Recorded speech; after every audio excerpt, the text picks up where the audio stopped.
అదే RTV app వార్తల్ని క్షణాల్లో చదివే అవకాశం ఉంటుంది. ఒక న్యూస్ పేపర్, ఒక టెలివిజన్ ఛానల్ మీ చేతుల్లో ఎప్పుడూ ఉంటాయి. హర్ ఘర్ కు తిరంగా కార్యక్రమం నిజామాబాద్ నగరంలో భారీగా ర్యాలీగా నిర్వహించారు. నిజామాబాద్ అర్బన్ ఎమ్మెల్యే ధన్పాల్ సూర్యనారాయణ గుప్తా ఈ ర్యాలీలో పాల్గొన్నారు. దీనికి ముఖ్య ఉద్దేశం ఏంటి? ఈ తిరంగాకు సంబంధించిన భారతీయ జనతా పార్టీ పిలుపు మేరకు నిజామాబాద్ నగరంలో భారీ ర్యాలీ నిర్వహించారు. సార్ చెప్పండి, ముఖ్యంగా ఈ తిరంగా భారీ ర్యాలీ నిర్వహించారు. దీని ముఖ్య ఉద్దేశం ఏంటి? ఎందుకోసం ఈ నిర్వహించారు?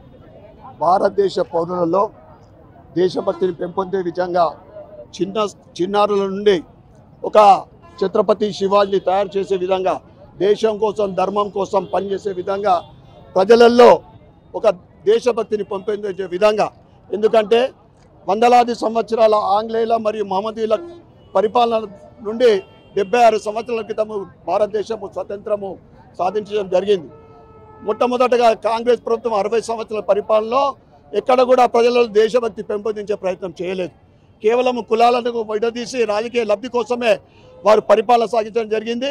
గత 10 సంవత్సరాల నుండి భారతీయ జనతా పార్టీ కేంద్రంలో అధికారంలోకి వచ్చిన తర్వాత నరేంద్ర మోడీ గారి ఆధ్వర్యంలో వారు కేవలము ప్రజల సంక్షేమమే, భారతదేశ ఔన్నత్యమే, భారతదేశ కీర్తి ప్రతిష్టలు ఇలా ప్రపంచ దేశాలకు చాటి చెప్తూ 2047 వరకు భారతదేశాన్ని విశ్వగురు స్థానానికి తీసుకెళ్లడానికి విశ్వ ప్రయత్నం చేస్తున్నాం. దాంట్లో భాగంగానే 5 రోజుల కార్యక్రమము ఈరోజు తిరంగా ర్యాలీ చేయడం జరిగింది. దీంట్లో అనేక మంది యువకులు, విద్యార్థులు, మహిళలు, హిందూ నగర సోదర సోదరిమణులు, అదేవిధంగా యూత్ ఆర్గనైజేషన్స్, దేశభక్తులు, హిందూ ధర్మం వాళ్ళందరూ కూడా ఈ ర్యాలీలో పాల్గొనడం జరిగింది. వారందరికీ కూడా పేరు పేరున కృతజ్ఞతలు చెప్తా ఉన్నాం. ముఖ్యంగా హిందువుల మీద దాడులు జరుగుతున్నాయి, దానిపైన మీరు నిజామాబాద్ నగరంలో ఎలాంటి కార్యక్రమాలు చేస్తారు? ఇంతకుముందే చెప్పిన, కాంగ్రెస్ చేసింది కేవలము రాజకీయ లబ్ధి కోసము, అధికారం కోసము.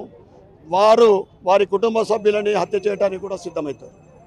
కానీ భారతీయ జనతా పార్టీ దానికి పూర్తిగా కేవలము దేశ ప్రజల అభ్యున్నతే, దేశ అభివృద్ధి దానికోసం పనిచేస్తూ ఉంది.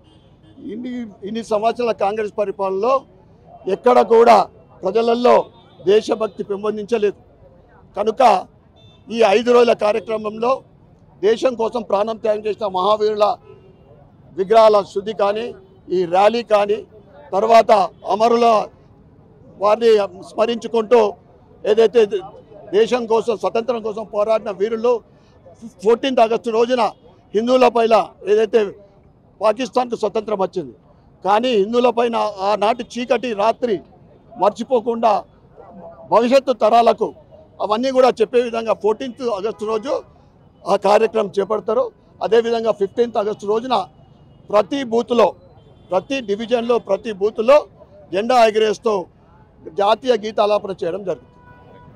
దానికి చూసుకోవచ్చు, భారతదేశానికి స్వాతంత్రం తెచ్చిన వారిని స్మరించుకుంటూ 5 రోజుల పాటు ఈ తిరంగా కార్యక్రమం నిర్వహిస్తాం. మొత్తంగా భారతదేశ స్వాతంత్రం ప్రపంచ దేశాలకు తెలిసే విధంగా ఈ తిరంగా ర్యాలీ ఉంటుంది. యువకులకు స్ఫూర్తి దిశగా ఈ తిరంగా ర్యాలీ నిర్వహిస్తున్నామని చెప్తున్నారు. ఇది ఇక్కడ పరిస్థితి. కెమెరా అజీంతో గంగారెడ్డి, ఆర్టీవీ నిజామాబాద్. మరిన్ని వీడియోస్ కోసం ఛానల్ ని సబ్స్క్రైబ్ చేయండి. లేటెస్ట్ అప్డేట్స్ కోసం వాట్సాప్ ఛానల్ ని ఫాలో చేయండి.